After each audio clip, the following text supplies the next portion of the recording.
But let's ask Sanjay Mookim as to what he's making of the market and what investors here in India should be doing. Sanjay, hi, morning. Always good to be speaking with you.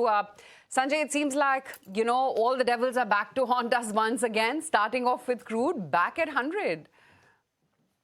Yes, it is a significant macro challenge, Aisha. Of course, the logic flows very linearly that every $10 increase in crude price adds about 15 to $16 billion to our current account deficit on an annualized basis.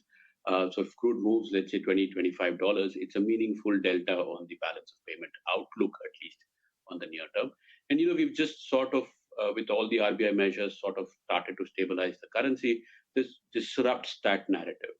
And the logic is, of course, that if you have a worse balance of payments and dollar continues to flow out of the country, then the RBI may, if it persists, have to consider tightening the economy by raising rates, tightening liquidity, which will be growth negative. So the logic is very linear. How long crude stays 100, goes up, goes down. A lot of it depends on very, very difficult to anticipate events, to be honest, Aisha. But Sanjay, I mean, just playing devil's advocate here.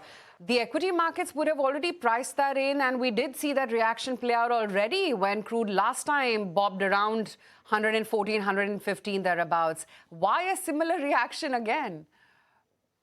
Well, I think, look, I would actually flip it around and say that the market's been a little bit more sensible and it's been a little bit more gradual on the way down rather than to have panic reactions, Aisha. And I suppose the argument there is that the visibility on geopolitical outcomes is very low.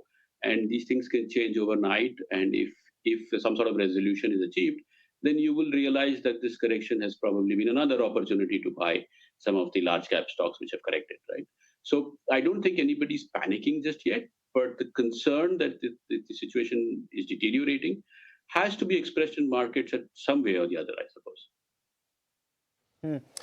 Hi, Sanjay.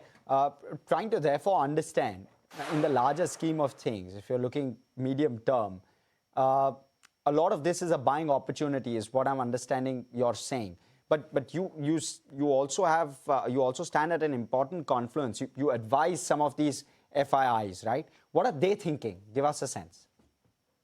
I think, look, Harsh, there are multiple issues that a macro investor needs to consider, right? One, of course, is the fact that India's growth is okay. India's nominal growth will actually be reasonably in line with expectations this year as well. Bottom-up indicators of the economy are so far fine as well. I don't think we've seen too many disasters in the numbers that have come through for this quarter. The only challenge, as I was saying, is the external account where the dollar outflow pressure continues at these oil prices. The second, of course, we all talked about it, is the momentum in the AI trade or the tech rally globally. And when you have so much sort of excitement in that corner of the global economy, then the impetus to come and invest money in India is obviously reduced. So you do need to see that stabilizing and outcomes there sort of leveling off before an argument can be made to buy India. And the third argument, of course, Harsh, is that when global cost of capital is elevated, and this is something people don't focus on, which is the fact that US 10-year is now at 4.7%. Why would you bring money out of a dollar asset and put it in an EM asset, or an India asset? So that cost of capital issue is a very strong deterrent to money coming in.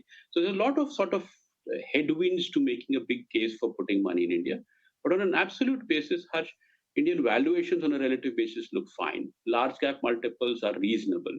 The growth may not be a very high number, but it is still a growth with a duration asset, right? This Indian growth will continue for multiple years to come. So if you take a slightly more patient approach, I think the valuations look very reasonable. Where should one start to patiently deploy capital, large versus mid-small? I know that you believe large cap is the place to be. Just give us your thesis, because mid-small, the growth has just been really strong, right? So what keeps you sanguine with regard to that pack?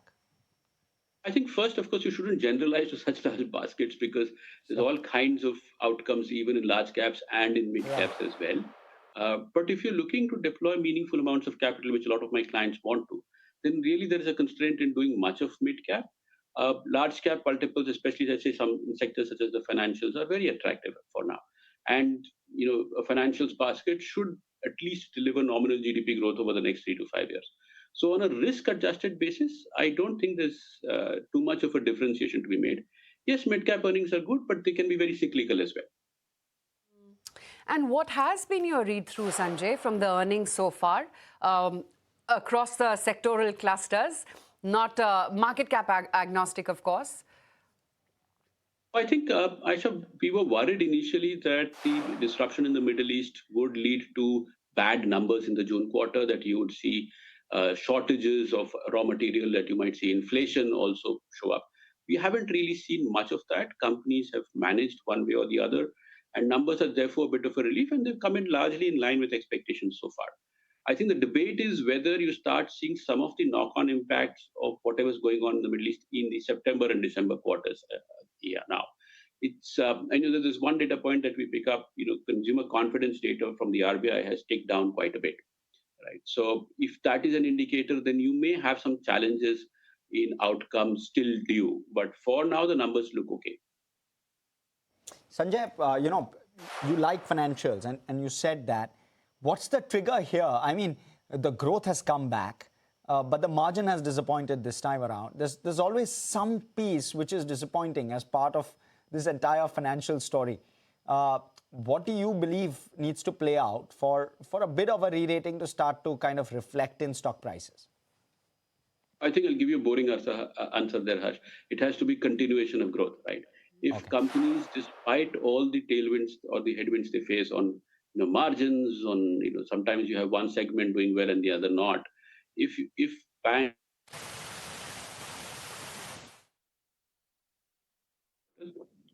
you will accrue the.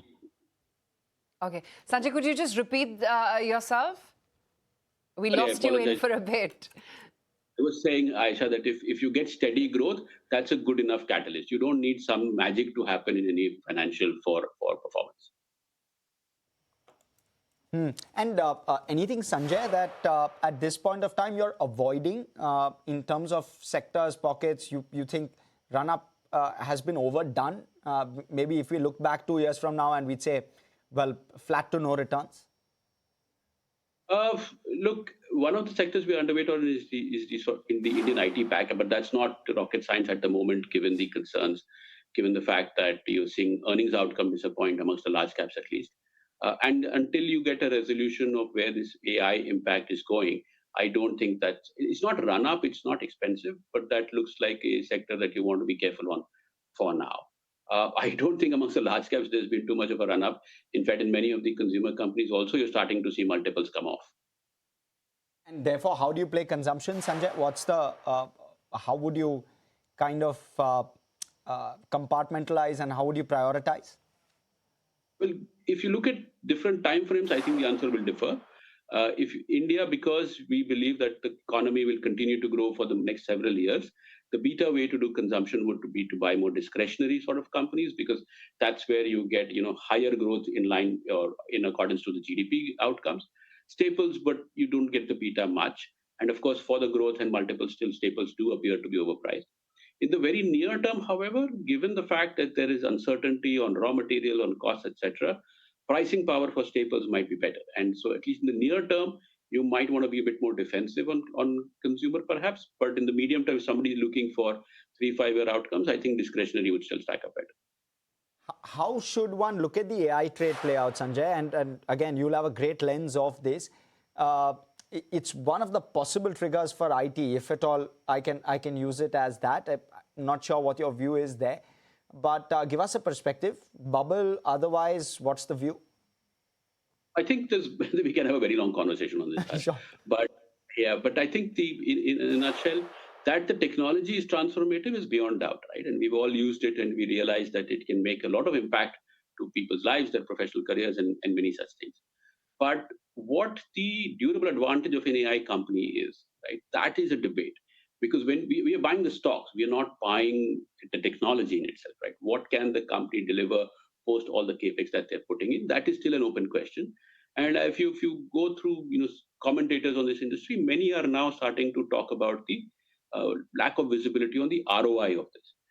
If at some point this starts to slow and capex numbers promised by the hyperscalers sort of plateau out, then the question on valuations may surface with more vigor. But as of now, that's not happened. I mean, the latest announcement by one of the hyperscalers has had their capex numbers going up. Yeah, and that's not been liked, Sanjay, surprisingly by the street, right? So clearly that capex is now getting questioned. And therefore, just begs the question, will capital start to flow back to and focus more on cash flows and outcomes? Well, it should. That is how capital should behave in theory. But of course, we get emotional in the short term. But look, my argument is it's not just the AI trade. As I was saying earlier, even if you did not have a big AI bubble, a huge cost of capital is a deterrent to EM investing, right? And when you have such high dollar rates, even if, let's say, the AI thing were to plateau out and lose momentum, I doubt you're going to see tremendous amount of flow into EM.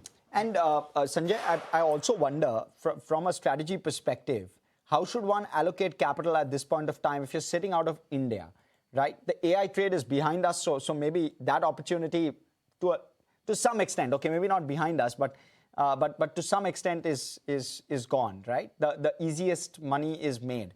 But talk to us about gold, silver, across asset classes. How should one play it? How would you play it? Well, if you're an Indian investor and if you're tied, the post-tax returns on equity still look higher than the post-tax returns on debt, right? Especially for an individual investor, and that probably has more to do with the tax policies than with the expected returns on equity. I would argue that you should not have very high return expectations from a large cap equity basket. EPS growth should maybe be around 11 to 12%. But again, if you're considering the tax burden of returns, then you're still better off buying some equity asset in India than you are buying debt as such. Gold, we will see. I mean, there's a lot of near-term pluses and minuses to that asset class. If oil remains high, and we saw earlier in the year where central banks had to sell off gold to fund for oil, then that could lead to near-term pressure. But if in the medium term there is going to be expanded, currency debasement by major economies through high fiscal deficits and large money printing, then alternate assets may again find a tailwind. Sanjay, what's your read-through on pharmaceuticals? I mean, they've done pretty well so far this year, barring the few words spanner in the works of either earnings or tariff announcements. I'd say, Aisha, look, there are a couple of sort of tailwinds again. The sector momentum looks decent. The volume outcome is fine in general. Now, pharma is, of course, a very bottom-up sector, so I'll offer only top-down comments though. But the other theme that will play out across a lot of Indian corporates is those that benefit from the weaker rupee, right? Because the rupee is 95, 96 is unlikely to go back materially. And pharma, IT, auto angs, maybe some chemical stocks, these are all exporters, and these should benefit from the weaker rupee. And you should continue to see that impact flowing through in earnings for the next 2-3 quarters at least. All right, Sanjay, always great speaking with you. Good getting that perspective.